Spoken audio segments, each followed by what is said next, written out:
Alors, ma présence au Gitech, c'est tout à fait naturel parce que de par ce que j'ai pu exécuter en accompagnant CDG Invest dans la stratégie de 212 Founders et tout ce qu'on a pu initier aussi en termes d'investissement dans les startups marocaines, mais aussi d'entrepreneurs marocains basés à l'international.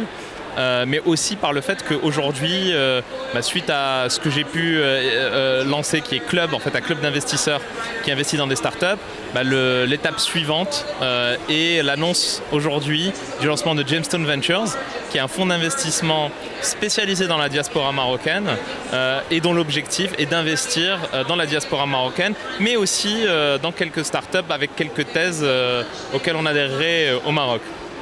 Et donc j'ai été invité au Gitex pour échanger autour de nos thèses d'investissement, mais aussi autour de mon expertise sur les sujets deep tech, qui est aujourd'hui l'intelligence artificielle, qui va fortement challenger le statu quo, mais aussi les modèles qu'on a pu connaître sur les coûts de structure d'une start-up et donc les niveaux de rentabilité qu'on peut tirer dans certains services qui étaient vendus par des startups. Et aujourd'hui, l'intelligence artificielle, c'est une techno qui va vraiment remettre à plat les modèles d'entreprise et il faut savoir très exactement comment on se cale d'un point de vue stratégique sur les investissements et quels sont les types d'entreprises qui utilisent de l'intelligence artificielle que nous allons financer. On peut faire des parallèles assez simples.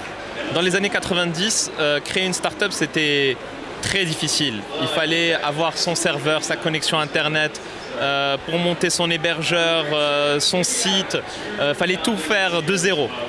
Après, dans les années 2000, on a eu ce qu'on appelle le cloud avec AWS qui a mis à disposition et qui a simplifié 80% du travail de la gestion d'une infrastructure serveur d'un site web.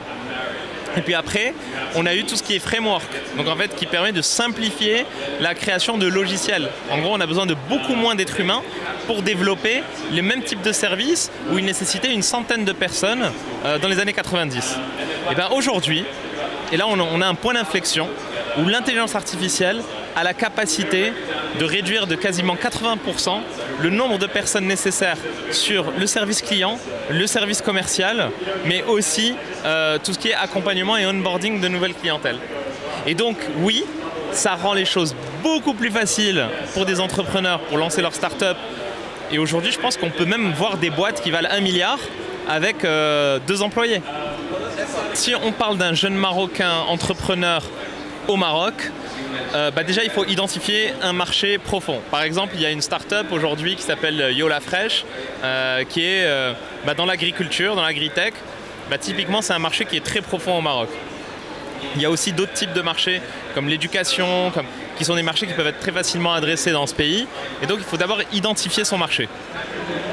Ensuite, en termes de compétences, si c'est une boîte tech, il faut savoir développer de la tech.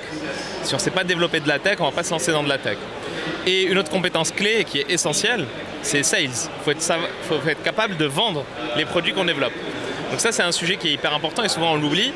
Un entrepreneur tech va plus se concentrer sur le produit que sur ses clients. Donc ça, la compétence clé, c'est d'être capable de vendre ses produits. Ensuite, être capable de se marketer. Parce qu'en tant que CEO, en tant qu'entrepreneur, il faut savoir marketer son produit, il faut savoir marketer sa boîte, mais il faut aussi savoir se marketer soi-même. Parce que c'est comme ça qu'on peut aller chercher et lever les capitaux qui permettent de développer l'entreprise en question. Déjà, et ça c'est la beauté de ce que CDG Invest a développé, c'est 212 Founders. Aujourd'hui, 212 Founders est un organisme qui accompagne à l'incubation, donc histoire de combler les lacunes qu'une start-up peut avoir. Mais une fois que la boîte est finançable, on la finance et on peut mettre jusqu'à 700 000 € d'investissement dans une start-up. Donc ça déjà c'est un acteur. Ensuite il y a de nombreux acteurs qui se sont lancés aujourd'hui depuis. C'est vrai que 212 a un peu l'idée, le chemin vers les bonnes pratiques à l'investissement, mais aujourd'hui on a de plus en plus d'acteurs qui financent les entrepreneurs en amorçage, en série A. Par exemple Almada Ventures, qui est un fonds d'investissement de 100 millions d'euros qui s'est lancé et qui investit dans les entrepreneurs qui ont déjà prouvé leur modèle économique et ont de la traction commerciale et les aide à aller à l'étape suivante.